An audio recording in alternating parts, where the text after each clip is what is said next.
Boa tarde, professor Gonçalo. Boa tarde. É Tudo uma bem, Ana Luísa? é uma alegria tê-lo aqui. Muitíssimo obrigada por ter aceito o nosso convite.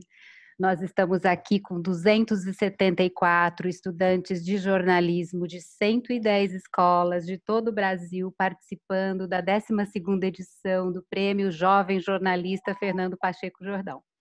Então, em nome do Instituto Vladimir Herzog, eu dou as boas-vindas a todos e todas, dizendo que nessa edição nós fizemos uma metodologia um pouco diferente. Então, normalmente os alunos desenvolvem propostas de pauta e reportagens, mas nesse ano, até por conta da dificuldade da gente definir como seria o evento, como é que a gente cuidaria de todos sem colocá-los em risco, enfim, de alguma maneira a gente precisou reformular, então nós tivemos uma série de lives com jornalistas convidados e professores que fizeram um grande passeio conosco pelas questões do jornalismo, e agora, nessa segunda etapa, estamos na segunda etapa do prêmio. Todos os estudantes que participam serão divididos em grupos, aliás, já estão divididos em grupos e trabalharão as suas reportagens com todos os protocolos que o jornalismo já adaptou para as reportagens em tempos de pandemia. Então, esse nosso convite para que o senhor estivesse aqui conosco hoje era justamente para dar o pontapé inicial, né, nessa discussão, para que nos trouxesse um pouco de informações mais atualizadas sobre a questão da Covid. Afinal de contas, em que pé está essa história da Covid no Brasil? Então, nós entendemos que é uma das pessoas mais qualificadas para nos contar um pouco isso, para nos inserir nesse mundo, e a partir daí os grupos farão reportagens sobre essa temática.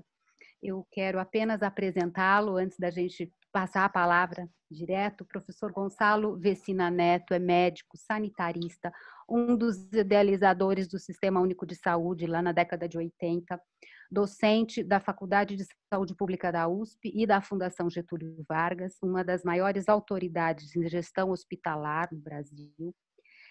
Foi o fundador da Anvisa, Agência Nacional de Vigilância Sanitária, e seu presidente entre 1999 e 2003, e também foi secretário municipal da Saúde de São Paulo entre 2003 e 2004, entre outros muitos cargos que teve no poder público municipal, estadual e federal.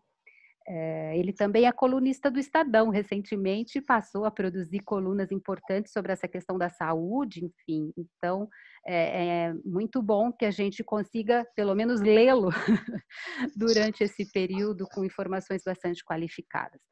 Professor, nós combinamos que por conta da sua aula, que começa às 19 horas, nós seguiremos juntos, então, até 18h55. Né? Você tem esse tempo todo para falar conosco. Nós não abriremos para perguntas, por conta de ser uma aula magna, então você tem todo o tempo que quiser para expor, e antes de encerrar, a gente apenas volta para fazer um agradecimento e é isso. Muito A palavra obrigado. é sua, muitíssimo obrigada. Muito obrigado, Ana Luísa, muito obrigado, Sérgio, muito obrigado a todos os alunos. É uma imensa honra estar com vocês e espero conseguir contribuir nesse processo de formação tão sui generis que vocês estão fazendo e, além disso, tão positivo, né? Quer dizer, vivendo e construindo os seus objetivos, né? A pandemia é uma coisa que merece ser pensada, refletida e registrada para a história, né? Quando a gente olha para essa pandemia, olha, tem os idiotas que falam que é uma gripezinha, né? E não são idiotas brasileiros só, tem idiotas no mundo inteiro falando que é uma gripezinha. Mas não é uma gripezinha, né? A grande experiência da humanidade com uma catástrofe sanitária foi a vivida pela gripe espanhola. E a gripe espanhola, quando as pessoas falam da gripe espanhola, não, aquilo foi uma coisa fantástica. Então, aquilo foi uma coisa fantástica. Se supõe que algo em torno de 50 milhões de pessoas morreram no mundo todo. Não se estima quantas pessoas tiveram a doença, porque naquele tempo não tinha como fazer o diagnóstico, 1917, 1918. Né? Porém, vocês são todos jovens, mas eu, o Sérgio, que temos idade para ter conhecido nossos pais e avós falaram para nós de como foi a gripe espanhola, de como era a coleta de corpos pela manhã nas ruas, porque os corpos eram jogados na calçada, porque as pessoas estavam isoladas nas suas casas, né? Tinha muito pouco o que fazer em hospital, porque naquele tempo o hospital já era ainda era um pouco uma ficção, né? A história do hospital é uma história muito interessante. O hospital era o lugar onde os pobres iam morrer. Rico morria em casa. Rico, quando tinha que fazer algum tipo de procedimento, fazia em casa, não fazia no hospital. O hospital é um lugar de pobre, né? Não tinha tecnologia que hoje tem, né? A tecnologia que transformou o hospital numa casa de atenção à saúde, porque é por causa da existência da tecnologia que você teve que começar a concentrar isso em algumas agências, e o hospital foi uma dessas agências em que houve essa grande concentração de tecnologia. Então, apesar de vocês verem, às vezes, fotografias de grandes galpões com um monte de gente deitada, hoje nós quase não temos nada que fazer pelos pacientes, exceto quando ele fica muito grave, intubar. Não existia intubação em 1917, 1918, não existia respiração assistida, não existiam corticoides, não existia antivirais. Nós, naquele tempo, tínhamos ácido acetil salicílico, AS, não tinha dipirona, não tinha AS, né? E medidas gerais, hidratação, esse tipo de coisa, né? Não tinha muito além disso. Então, as pessoas morriam em casa e eram jogadas nas ruas quando morriam. Não tinha o que fazer, e de manhã passava a carrocinha e levava os mortos para o cemitério, né? E eram covas coletivas, como a que nós tivemos aqui em Manaus, né? Manaus, que em média enterrava 30, 35 pessoas por dia, no pico da crise chegou a enterrar 165 pessoas em um dia. E é lógico que o trator não vencia a fazer covas, então houve enterros em covas coletivas em Manaus. Mas voltando à gripe espanhola, naquele tempo o Brasil tinha 29 milhões de pessoas. E registrado, imagino com muito erro, enfim, com o que tínhamos de dificuldade na época, nós temos 35 mil óbitos. 35 mil óbitos em 29 milhões de habitantes. Se a gente fizer um ceteris paribus, manter as mesmas condições para um Brasil de 210 milhões de brasileiros, nós teríamos hoje algo em torno de 250 mil óbitos. Nós já estamos com 145 mil. É uma gripezinha? Não é uma gripezinha. É uma catástrofe. Essas 145 mil pessoas que morreram, morreram a mais. Elas não tinham que morrer.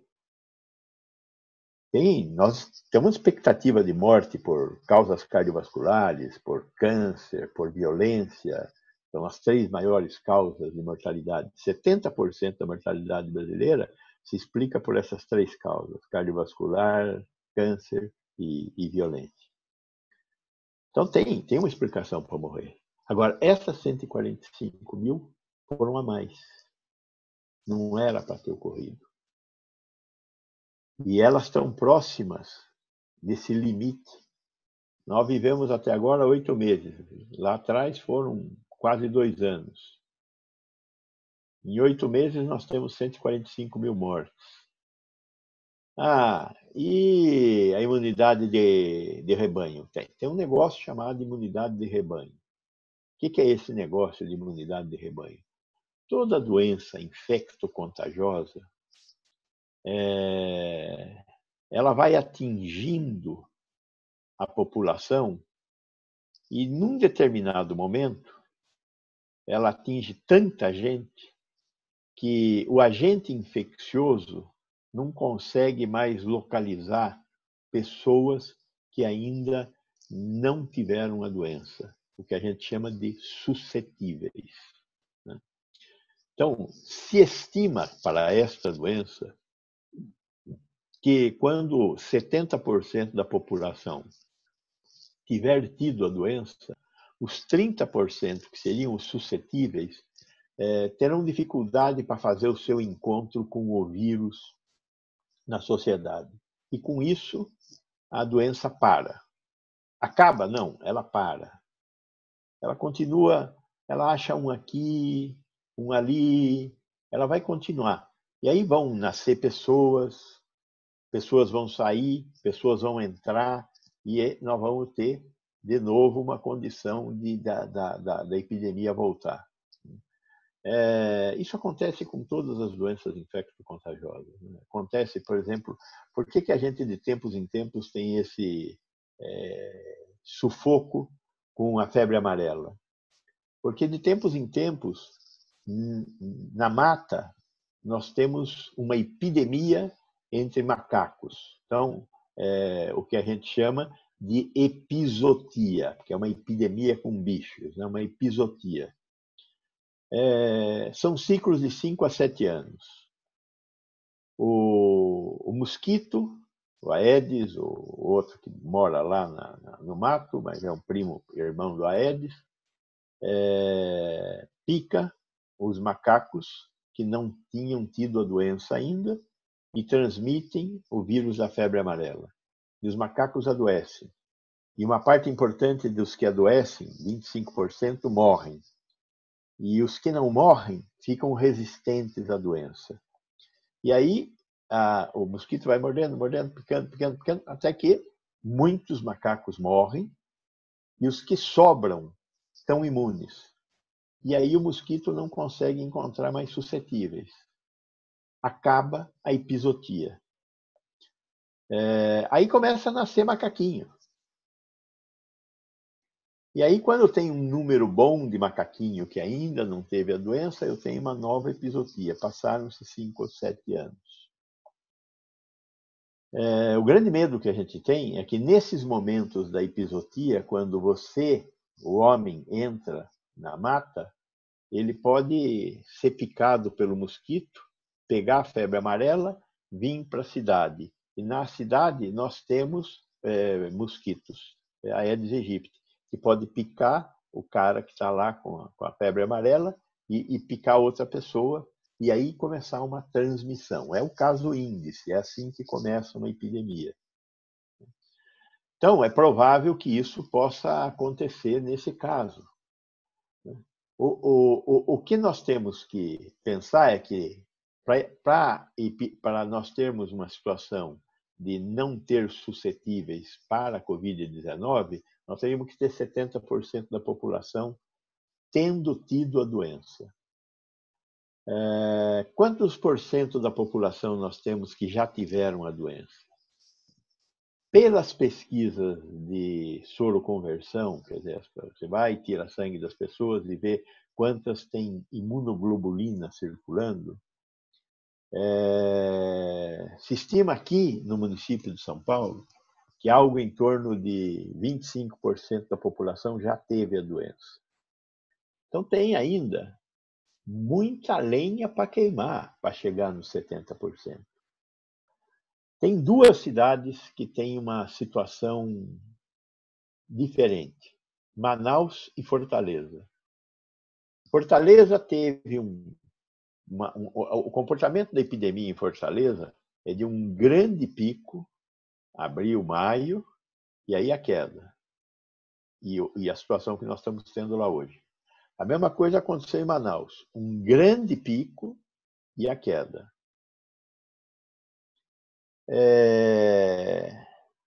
Fortaleza não teve um desastre hospitalar, teve próxima de ter um desastre, um colapso do processo de assistência à saúde. Teve muito próximo, mas conseguiu segurar as pontas porque tem uma boa rede de serviços de saúde no SUS. Manaus tem uma rede muito ruim. E aí não conseguiu segurar. Lá entrou em colapso a rede hospitalar e, como eu já disse, os cemitérios também entraram em colapso.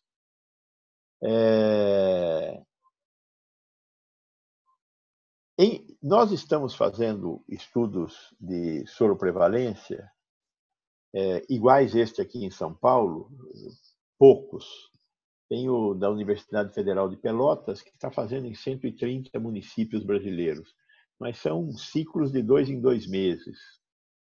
E nós resolvemos também, experimentalmente, pegar os doadores de sangue dos hemocentros, de 9 hemocentros brasileiros, e um desses hemocentros é o hemocentro de Manaus, e pegar os tubetes de sangue que ficam de contraprova no hemocentro e ver o que está acontecendo com o sangue dos doadores de sangue de Manaus. Nós começamos a fazer isso em março. Então, começamos a fazer agora, mas pegamos sangue de março, abril, maio, junho, julho. Nós estamos em julho agora. Muito bem. Pelo sangue dos doadores, 60% da população de Manaus em julho já teve a doença. Acontece que os doadores de sangue são as pessoas com entre 18 e 60 anos. Então, eu não sei os acima de 60, 9% da população de Manaus são pessoas acima de 60, e eu não sei os abaixo de 18 anos, que eu não sou capaz de dizer qual é a porcentagem de pessoas. Então, os 60% que já tiveram a doença são de doadores. Existe imunidade de manada, de rebanho lá? Não dá para saber. Aparentemente estamos próximos. Mas, de repente, está havendo um repique lá agora de casos, porque o pessoal não respeitou muito o isolamento social e saiu para as ruas, e tem um clima de liberou geral. Inclusive, tem aulas, começam a ter movimento para ter cinema, não sei o quê. Então, tem alguma coisa acontecendo em Manaus. Nós ainda não temos muito certo o que está acontecendo, porque, junto a tudo isso, a Secretaria de Saúde do Estado do Amazonas, a Fundação de Saúde, a Fundação de Vigilância em Saúde do Amazonas, ela resolveu reclassificar óbitos que foram enterrados como síndrome respiratória aguda grave. Então, isso é um problema que está acontecendo no Brasil inteiro.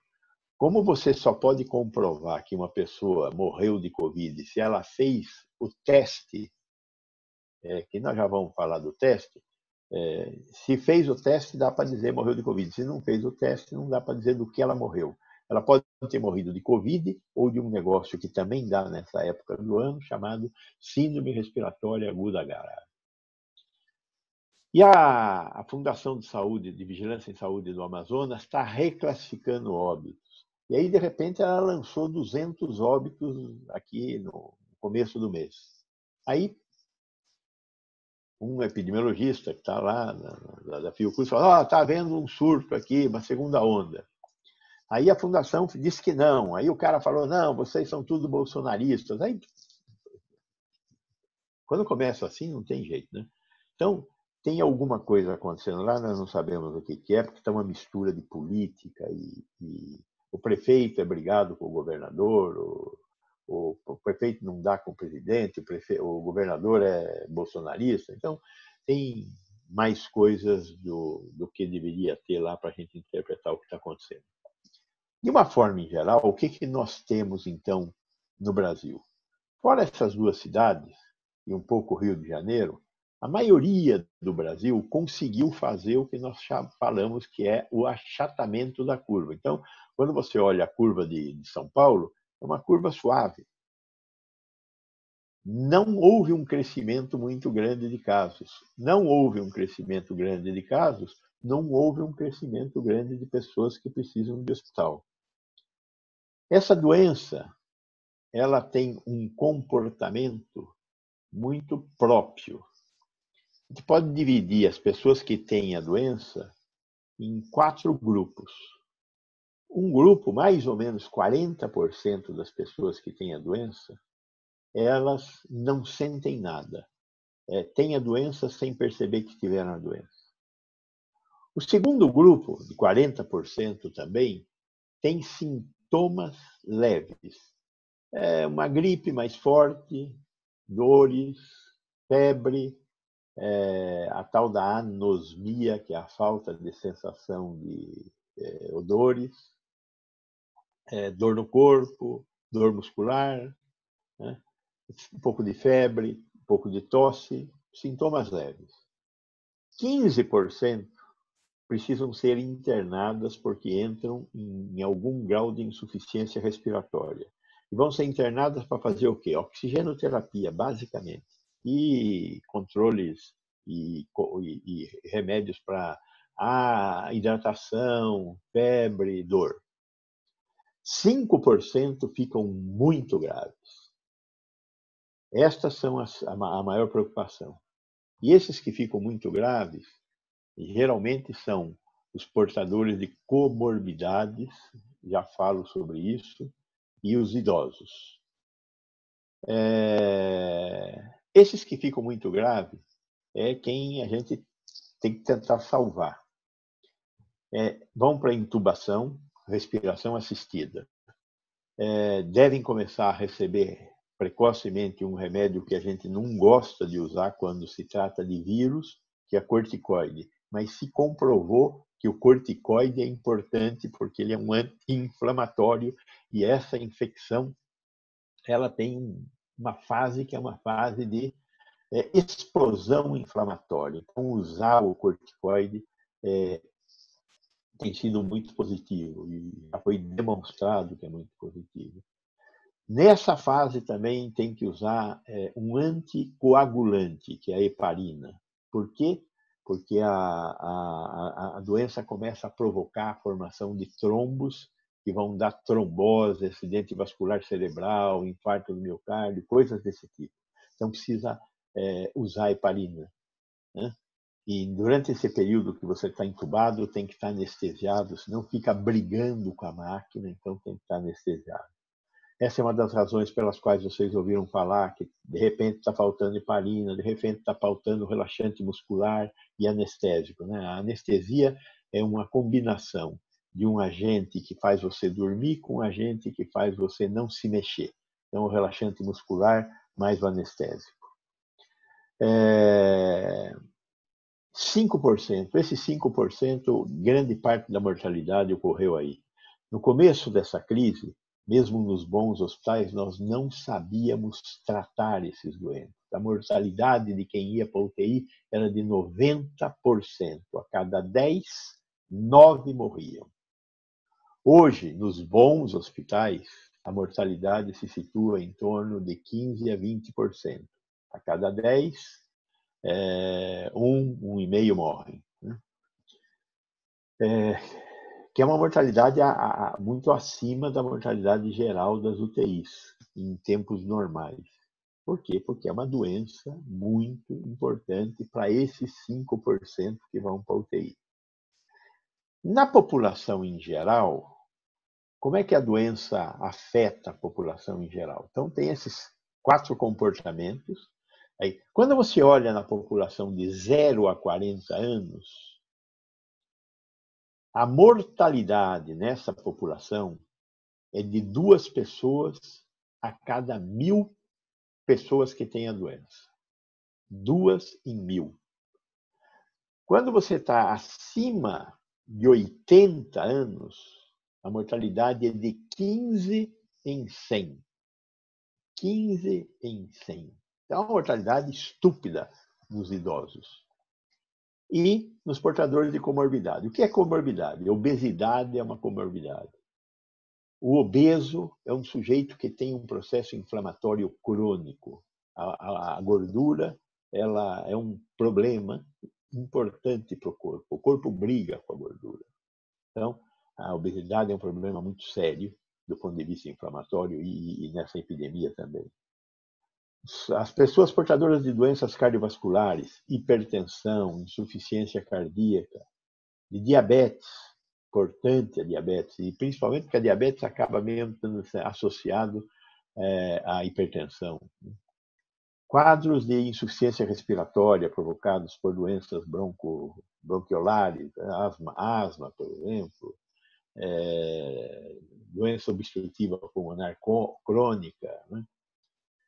Uma parte dos cânceres em estágio mais avançado, doenças autoimunes são uma preocupação, embora a AIDS está fora desse grupo, não sabemos porquê. Essa é uma outra coisa. Tem muita coisa que nós não sabemos dessa doença. Tem muita coisa que nós estamos aprendendo a cada dia que passa e reformulando o que nós pensávamos que era de outra forma. Então, os portadores de comorbidades são muito importantes. Na Europa, 50% da mortalidade ocorrida se deu em instituições de longa permanência de idosos. 50%. Nos Estados Unidos, 30% se deu em instituições de longa permanência de idosos. No Brasil, ainda não sabemos, não temos uma estatística adequada para medir isso. Mas, com certeza, quem mais morreu até agora foram os velhos e os portadores de comorbidade. Também teve um outro fenômeno importante, que essa doença atingiu mais pobres e negros. Isso aconteceu também nos Estados Unidos, em Nova York. Tem lá 20% da população negra, mais de 30% foram os óbitos em negros. Aqui no Brasil, com 52%, 56% de negros, nós tivemos mais de 60% de mortes em negros. Negros e semi-alfabetizados. Por que os negros e os semi-alfabetizados foram mais vitimados pela doença? Porque são pobres e negros? Não. Porque quem é pobre não tem comida em casa. E quem não tem comida em casa tem que sair na rua todo dia para buscar comida. Quando a economia formal para, como parou nesta pandemia, a economia informal já está estraçalhada. 60% da população brasileira tem alguma dependência da economia informal. Esse pessoal está na rua todo dia para comer. E na rua, eles encontram o vírus. O vírus os espera na rua. Então, quando você olha Manaus, Manaus é uma cidade pobre. O norte tem uma pobreza fantástica. É muito grande a pobreza no norte. É diferente da pobreza que temos no sul, sudeste. Temos alunos do Brasil inteiro, certamente tem alguns que conhecem esta pobreza, a pobreza das palafitas de Manaus. Onde não existe água, onde não existe condição de higiene e onde as pessoas têm que ir para a rua. E as pessoas vão para a rua e se encontram com o vírus. Por isso essa doença pegou mais pobres, semi-alfabetizados e negros. E isso é verdade para a periferia de São Paulo, isso é verdade para as grandes áreas de favela do Rio de Janeiro, isso é verdade para as grandes cidades todas que têm subhabitação na sua periferia, ou depende de como é distribuída a subhabitação. Então, com isso a gente fez um quadro geral desta doença. Eu acho que tem muita coisa aí no meio que a gente não sabe ainda. A doença pega mais de uma vez? Aparentemente pega, mas não pega em todo mundo. Não sabemos ainda por quê. Tem segunda onda? Olha a Europa. Na Europa está tendo segunda onda direitinho.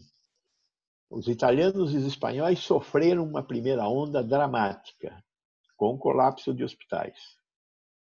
Agora estão enfrentando uma segunda onda. O número de casos na Espanha da segunda onda é maior do que o da primeira onda. Porém, temos uma diferença. Está morrendo menos gente. Por que está morrendo menos gente? Tem duas causas. A primeira causa é porque eles aprenderam a tratar. E melhoraram a rede hospitalar. Houve um aumento do número de leitos de UTI. A Espanha tinha 8 leitos por 100 mil habitantes de UTI. O Brasil, no começo dessa crise, tinha 7 leitos por 100 mil habitantes. Nós rapidamente quase duplicamos a nossa rede. O SUS deu uma resposta fantástica. E com isso nós conseguimos evitar colapso de hospital em boa parte do Brasil. Mas a Espanha tinha 8 leitos por 100 mil habitantes. O único país mais tranquilo, a Itália, 12 leitos por 100 mil habitantes. O único país mais tranquilo da Europa é a Alemanha, que tem 35 leitos por 100 mil habitantes, que é mais ou menos o que a iniciativa privada tem aqui no Brasil. 35 leitos, 32 leitos por 100 mil beneficiários de planos de saúde. O que demonstra a brutal desigualdade que nós temos no Brasil. É mais um demonstrativo da brutal desigualdade. Quem tem plano de saúde no Brasil hoje são 47 milhões de brasileiros. Os outros 260, 270 milhões de brasileiros têm SUS. Um bom SUS, mas insuficiente em muitos aspectos. Em financiamento, em gestão. Mas não é disso que nós vamos falar hoje. Vamos continuar aqui nessa questão. A segunda onda está varrendo a Europa, não está morrendo tanta gente lá por 2 razões. A primeira razão é porque eles aprenderam a tratar. A segunda razão é porque tem mais testes. Então, o número de casos aumentou porque eles estão testando mais, coisa que eles não fizeram na primeira onda, não testaram, coisa que nós não estamos fazendo aqui até agora. Tem que testar. Como é que faz para fazer diagnóstico desse bicho? Tem 2 tipos de exames. Um exame que é o chamado exame molecular, que é o que a gente chama de RT-PCR. PCR é a identificação de material genético do vírus na orofaringe. Então, você põe lá um cotonete e põe na água, aquilo vai para o laboratório, e o laboratório faz um exame sofisticado de identificação de RNA, porque esse é um vírus que não tem... A genética dele não é com ácido desoxirribonucleico, é com ácido ribonucleico, RNA. É um vírus RNA. Então, vê se tem um vírus, né? E vai para o laboratório e lá faz o RT-PCR e identifica se o sujeito tem vírus ou não. Quando que identifica se o vírus existe lá? Você pegando um paciente que começa a ter sintomas, ele provavelmente está entre o 4º e o 5º dia depois de infectado. Ele se infecta, começa a crescer vírus, no 4º, 5º dia, ele é identificável por esse exame. Neste período aqui, pode ser, às vezes, se tiver sorte, mas a quantidade de vírus na orofaringe é pequena. Vai ter uma quantidade identificável a partir do 4º, 5º dia. Agora, nesse período de 0 a 4 dias, a pessoa transmite. Quando fala, saem perdigotos. Os perdigotos, pequenas gotículas de água, ou quando espirra, ou quando tosse, vão para o ar e formam um aerosol. Esse aerosol pode ser respirado por uma outra pessoa, ou encontrar os olhos de outra pessoa, e por aqui entra no nosso corpo. Né? Eu tenho a sorte de usar óculos. Né? Agora, por isso que nós, a partir de abril, maio, falamos da máscara. A máscara protege você do vírus? Não. A máscara não filtra vírus. Agora, quando você fala na máscara, os seus perdigotos, que são gotículas de água grande, grudam na máscara e junto com ele gruda o vírus. Então, você diminui a sua capacidade infectante usando máscara. Então, usar a máscara protege o seu próximo. E quando o teu próximo usa máscara, te protege. Mas você não se protege. Nós não queríamos máscara no começo para que as pessoas não tivessem a falsa sensação de segurança. Mas aí aprendemos com a experiência dos outros países. Máscara é importante para diminuir a disseminação da doença. Todos devem usar máscara. E máscara é um negócio que entra na nossa vida para sempre. Sempre que tivermos resfriados, nós vamos agora usar máscara para não ficar infectando todo mundo à toa, tá certo? É uma medida de civilidade. A outra coisa importante é que essas gotículas, elas caem, né? E aonde elas caem, o vírus continua viável lá durante algum tempo. Depende do material, materiais que tecido, papelão, essa coisa, ele desseca mais rapidamente. Agora, metal, polietileno, plástico, ele vive mais tempo, porque demora a dessecar, a água evaporar e ele ficar lá sem água, ele seca, né? E desaparece. Não falo morre porque a gente não considera vírus uma forma de vida. Por quê? Porque ele não consegue se reproduzir sozinho. Ele, para se reproduzir, precisa entrar numa célula de um animal como o homem, tá certo? Então, o vírus entra na nossa célula e se reproduz, estoura a célula e vai explodindo daí para frente, né? Por isso que é uma doença de farto, é muito infectante, muito inflamatória, né? Pois bem, o RT-PCR faz esse diagnóstico e você tem vírus até que tempo? Se você pegou a doença, do quarto a quinto dia até o 14º dia, se você viveu, você tem vírus na sua orofaringe. A partir do 14º dia, o seu corpo produziu uma resposta imunológica, produziu uma imunoglobulina, primeiro a imunoglobulina M, que aparece lá pelo 7º dia, depois a imunoglobulina G, que aparece no 14º dia, que é a imunoglobulina definitiva, é o que nós chamamos de cicatriz imunológica. É a com a qual a gente vai ficar, não sabemos quanto tempo. Por quê? Porque só tem 8 meses de doença. Então, a hora que aparece a imunoglobulina G, a imunoglobulina M não aparece mais, ela já desapareceu, e a imunoglobulina G vai ficar. Por quanto tempo, não sabemos. Já tem casos de que a imunoglobulina G desaparece a 20, 30 dias depois, mas aí o cara não pega mais a doença, porque tem um outro tipo de imunidade, que não é só a imunidade sorológica, que é chamada de imunidade tecidual. Então, são outras células de defesa do nosso corpo, chamadas linfocitos T, T4 e T8, que são também avisados de que entrou um vírus, um inimigo no nosso organismo. Ela também começa a preparar as defesas do organismo, e a defesa dela, ela cutuca uma célula do nosso sistema de defesa chamado macrófago. E o macrófago é uma célula que se movimenta e acha células infectadas e se alimenta dessas células infectadas. Ele destrói, fagocita, em linguagem médica, essas células infectadas. Isso é imunidade tecidual. Nós não sabemos como fazer testes de imunidade tecidual no momento ainda. Então, nós conseguimos identificar a imunidade sorológica através do RT-PCR. O outro tipo de teste, seja rápido, seja não rápido, que é melhor, né? O teste rápido, de uma forma geral, tem baixa sensibilidade. De uma forma geral, esse teste de farmácia, se você decidir fazer esse teste, eu tenho uma recomendação. Pegue uma moeda e fale, olha, se der cara, eu tenho a doença. Se der coroa, eu não tive a doença. Porque ela disse que você teve a doença. Então, se der cara, eu tive. Se der coroa, eu não tive. Joga a moeda, o que der é igual ir fazer o teste da farmácia. É cara ou coroa, né?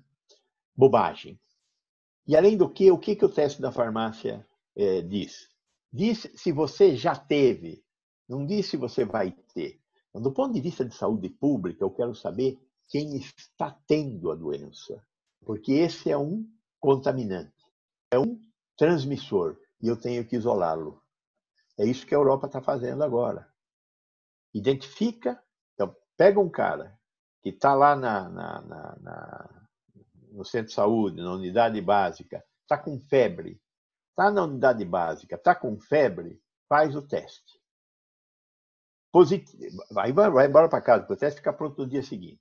Vai embora para casa, positivou, vai na casa do cara e pergunta com quem você esteve identifica pelo menos 5 contatantes, faz o RT-PCR nos 5 contatantes.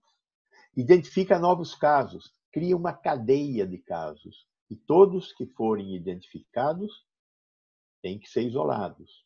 Tem que aceitar ficar isolados. Esse é um problema no Brasil, porque nós não temos... Quem mora na periferia mora numa casa que não é casa, numa habitação coletiva. Como é que faz para fazer uma habitação coletiva?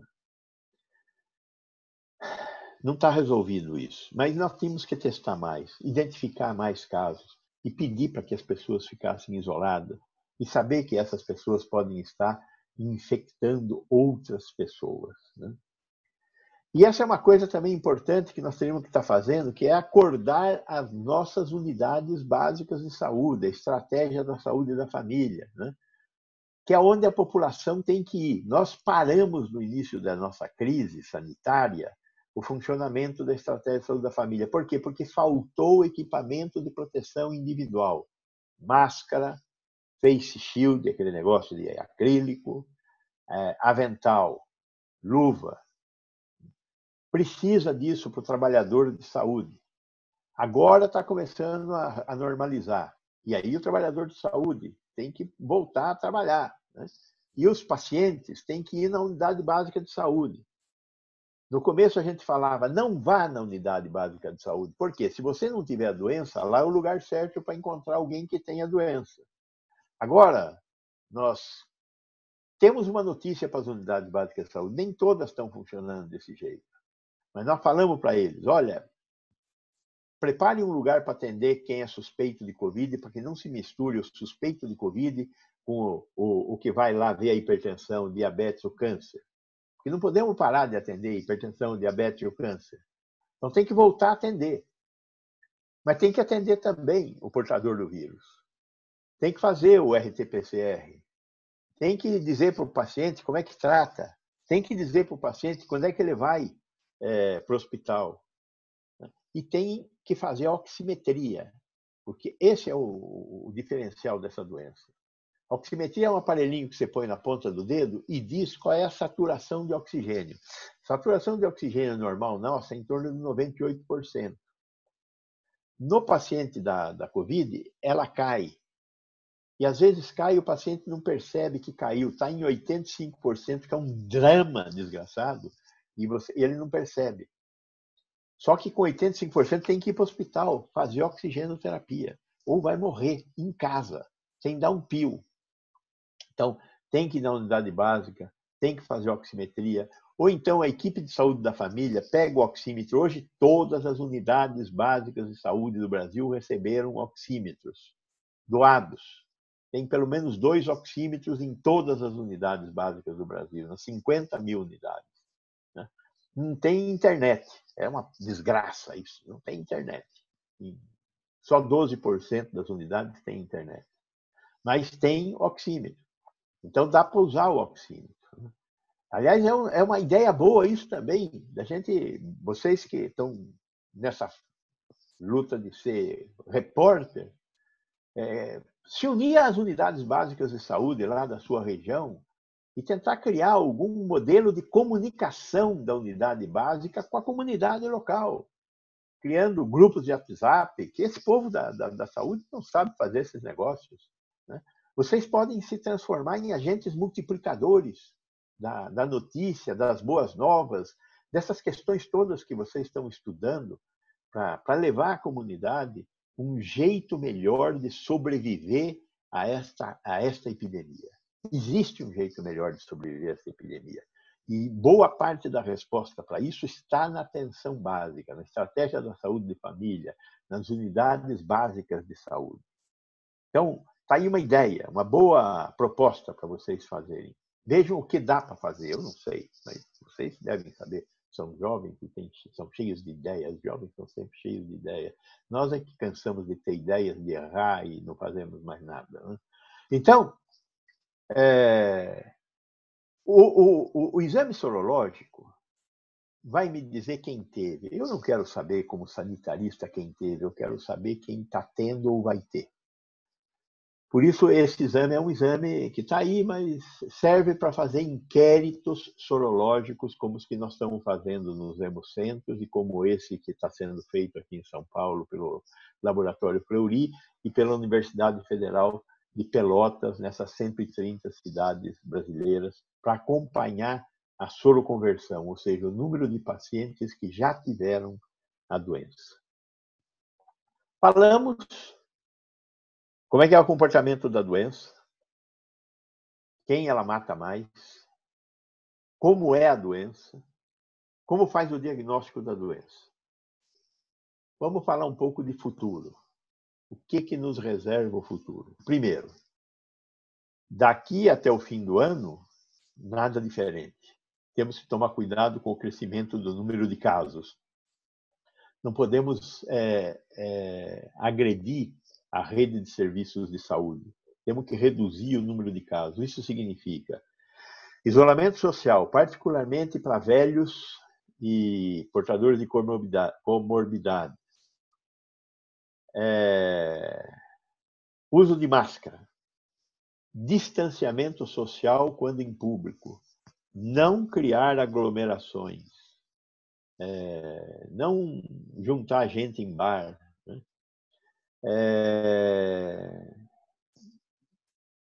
Tomar cuidado quando tossir, quando falar, quando puser a mão em algum lugar, higiene de mãos, cuidado com os olhos. Né? Essas coisas. Civilidade. Espero que mantenhamos a civilidade para sempre. É bom ser civilizado. Né? Então, essas regras vão continuar valendo e continuar valendo, inclusive, depois da gente ter a solução, que não é mágica, mas a gente vê ela como mágica, que é a vacina.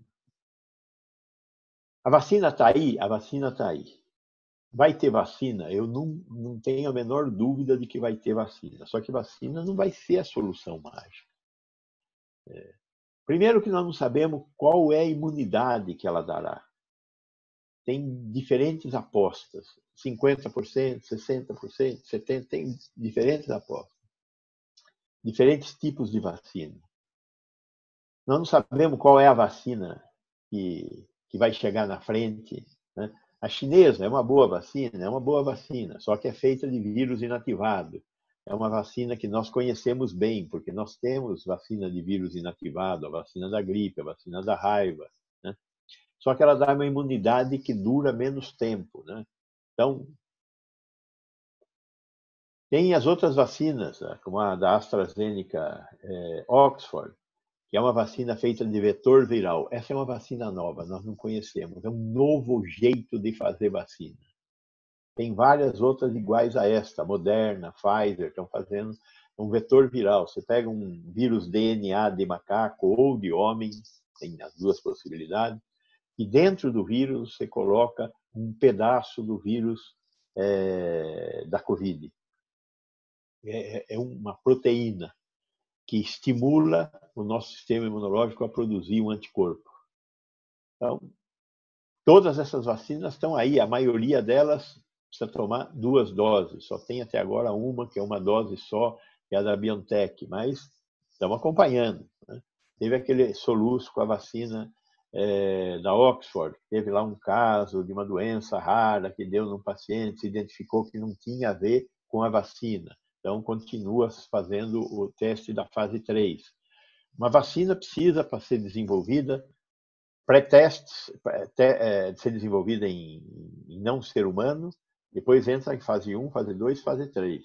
Fase 1 é segura, aplica em 100 pessoas, ninguém teve nenhum problema, vamos para a fase 2, aplica em 200 pessoas e colhe sangue para ver se desenvolveu anticorpos. É aí que a gente descobriu que tinha que dar 2 doses, mas que tem que dar 2 doses. Aí, depois da primeira dose, deu 50%, da segunda dose, deu 70%, 80% de soroconversão. Então, agora, 30 mil, 40 mil pessoas. O que é isso na fase 3? Amplifica para enxergar coisas que você não enxerga em 100, 200 pacientes. Você tem um monte de gente, você tem a oportunidade de ver fenômenos que, usualmente, numa amostra muito pequena, você não veria. Basicamente, é isso que é a fase 3. E depois vem a fase 4. Você registra a vacina, dá a vacina e acompanha a vacina na população. É a fase 4. Isso é com qualquer remédio. É assim que funciona. Enquanto isso, não tem saída, não tem solução. E quando vier a vacina, não vai chegar para todo mundo. Vai vir uma quantidade reduzida, porque é o mundo inteiro que está querendo vacina, então vai dar vacina para os trabalhadores de saúde, depois para os portadores de comorbidade e idosos, depois uma terceira turma são os trabalhadores de prisões, institutos de longa permanência de idosos, gente que tem que estar na ativa porque trabalha onde vende alimento, remédio, não sei o quê. Depois, o que sobra são os jovens, as crianças que sofrem muito pouco, aparentemente, com essa doença, né? Então, vão ser os últimos a serem vacinados. E tem a questão da volta às aulas, que é uma coisa que nós temos que discutir, porque, veja, esse ano está quase perdido. Agora, vamos supor que não tivesse vacina. Quando é que ia voltar às aulas? A gente tem que discutir como voltar às aulas, reduzindo o risco. Então, professor velhinho não pode dar aula, fica em casa. Criança que tem velhinho em casa, é melhor não ir na escola, porque vai na escola, vai trocar material biológico, vai levar material biológico para casa, né? Nós tivemos muito sucesso com esse negócio de proibir aulas.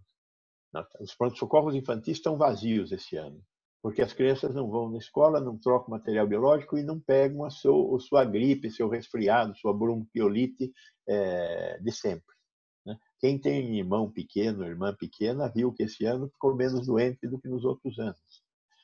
Lá no bairro, as crianças não ficam em casa. Lá no bairro, elas estão trocando material biológico.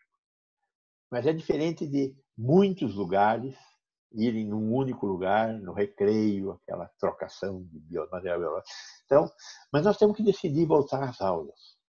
O prejuízo, não educacional, social das crianças é muito grande. A escola não é um lugar para aprender matemática e português. Principalmente é um lugar para se socializar, aprender a viver. Nós precisamos dar um jeito de pôr as nossas crianças de volta na escola. Mas tem que diminuir o risco dos professores, tem que diminuir os riscos dos vovôs e dos papais mais velhos. Como fazer isso? Tem que conversar com a sociedade. O Estado não pode impor isso. Nem nós sanitaristas, nem os donos das secretarias de educação. Mas está na hora da gente discutir uma volta civilizada à atividade escolar. E não com esse sentimento de repor, porque não houve perda, houve um outro tipo de vida, um outro tipo de construção, que também foi um aprendizado e que vai ser levado para sempre. Então, não vamos ter um sentimento de perda nesse momento. E a última coisa que eu quero... A N95 é uma máscara exclusivamente para profissional de saúde. É duro de usar, não é fácil e é só para usar em ambientes que tem muito bicho circulando, para pessoas que estão na linha de frente. É cara, duro de usar e tem pouca. Ainda não está normalizada a produção de N95. Jovens que têm comorbidade são mais suscetíveis. Agora, exceções sempre tem. Então, pode ter jovem que morreu? Tem jovem que morreu. Agora, vai ver lá quantos jovens morreram. 2 em 1000. Então, vamos ter exceções, vai ter de tudo. A última coisa que eu quero falar é sobre a hidroxicloroquina. No começo, a gente achava que hidroxicloroquina resolvia o problema. Por exemplo, o único jeito de saber se resolve ou não resolve é fazendo teste. Tem um teste que é o padrão ouro da medicina. Você pega um grupo de pessoas e divide em 2 grupos, né? Para um grupo você dá o remédio, para outro grupo você dá placebo. Agora, o sorteio é ao azar, ninguém sabe quem é quem. Os médicos não sabem quem tomou uma coisa e quem tomou outra. E os pacientes também não sabem quem tomou uma coisa e quem tomou outra. Isso é um estudo duplo, cego, randomizado. Padrão ouro para saber se o negócio funciona na saúde ou não funciona. A hidroxicloroquina, a ivermectina, a natoxaxanida, o antibiótico aí, a azitromicina, todos foram testados num monte de gente e não deu resultado. Mas como é que pode? Tem os médicos que acham que dá certo. Veja bem, você pega uma doença que 80% das pessoas tem de uma forma muito... Né, 40% nem percebe que teve, os outros 40% percebe que tiveram, mas se salvam. E mesmo nos que vão se internar, muitos se salvam também. A mortalidade dessa doença, a taxa de letalidade, mortes sobre o total de casos, isso é taxa de letalidade, vezes 100, é muito baixa, do ponto de vista de 0,3%. Então, 0,3% de 200 milhões é um monte de gente, mas numa população pequena, é pequena. Se você pega e dá para todo mundo hidroxicloroquina, o que vai acontecer? 99,7% vão curar. E aí você fica achando que foi a hidroxicloroquina. Então, tem que dar para quem está doente, para quem está no hospital, e fazer o duplo cego. Fazendo o duplo cego, não acontece nada. Então, isso é só para terminar. Não temos nenhum remédio. Talvez o Remdesivir, que é um produto caro, tem lá, ainda não está aprovado aqui no Brasil. Mas talvez, está em teste ainda. Então, não tem remédio e talvez a partir de janeiro, fim de dezembro, tenhamos vacina que vai lentamente cobrir a população do Brasil. Ou seja, normal, talvez no segundo semestre do ano que vem. Enquanto isso, temos que nos manter atentos, ativos, porque estamos tendo mais casos e podemos ter repiques, como está tendo a Europa. Eu acho que eu consegui falar tudo o que eu precisava falar para vocês. Eu espero que vocês tenham conseguido melhorar a sua compreensão dessa doença e não ficar mais confusos com a minha peroração. Muito obrigado a todos e a todas. Hein? Professora Ana Luísa. Professor Gonçalo, muitíssimo obrigada pela sua aula. Foi uma abertura de cortina, tenho certeza, na cabeça de muita gente. Sempre é um privilégio poder ouvi-lo, né, com suas palavras tão sábias e com suas palavras de um conhecimento de quem tem conhecimento de causa e que está nessa luta há muito tempo. Então, muitíssimo obrigada por ter nos ajudado a entender melhor o mundo, a entender um pouco mais esse momento tão difícil que todos nós estamos passando, né? E é bacana essa última frase que você trouxe, né? É preciso estar atento e forte. É preciso estar atento e forte. Gonçalo, nessa nossa despedida, agora nesse momento a gente vai fazer uma divisão aqui em 10 grupos, vamos conversar um pouco sobre as propostas, levantar as propostas de pauta que você nos trouxe, bastante interessantes, vamos discutir isso com os grupos, e eu quero, assim, nessa despedida, deixar você à vontade para fazer as suas palavras finais, né? E desde já dizendo que foi um privilégio tê-lo aqui conosco nesse momento do Prêmio Jovem Jornalista Fernando Pacheco Jordão. Bom, eu só tenho que agradecer, eu estou vendo aqui o chat com os obrigados, muito obrigado, né? E dizer para vocês a importância da imprensa, né? Da difusão do conhecimento. Grande inimigo nosso nesse caminhar dessa epidemia foi a desinformação, as notícias falsas. Então, nós precisamos muito do trabalho de vocês. Muito obrigado. Muito obrigada. Tchau para você, para o Sérgio, para todos os outros professor. professores. Muito obrigada e boa aula. Obrigado. Vamos lá. Até mais. Até. Pessoal, vocês não sumam, por favor. Gil fica com